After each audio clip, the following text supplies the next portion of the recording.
This is the Lone Crater YouTube. We hope this video helps. In this video, I will explain how to get a web browsing feature on your PlayStation 5. While the PS5 doesn't have a dedicated, official browser, you can access one through a clever workaround. We will go over changing a few network settings to enable this hidden functionality effectively. This method is straightforward and will allow you to explore the internet right from your console, offering a surprising amount of utility and accessibility. First, power on your PlayStation 5 and navigate to the main settings icon, located in the top right corner of your home screen. From there, select Network, then Settings, and choose Set up Internet Connection.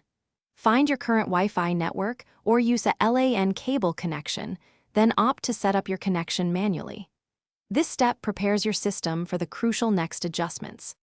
Now, this is where we enable the web browsing access. When prompted, change the DNS settings from automatic to manual. For the primary DNS, input 8.8.8.8, and for the secondary DNS, enter 8.8.4.4. Leave the MTU settings on automatic and the proxy server settings on do not use. This custom DNS acts as your gateway.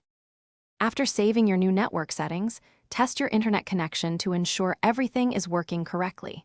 Next, from the PlayStation 5's main settings menu, scroll down and select User's Guide. This guide is actually a web page, and thanks to your DNS changes, it will now load through a hidden browser interface. You can then navigate to other websites by typing in their addresses. Thanks for watching. Consider subscribing if we helped you.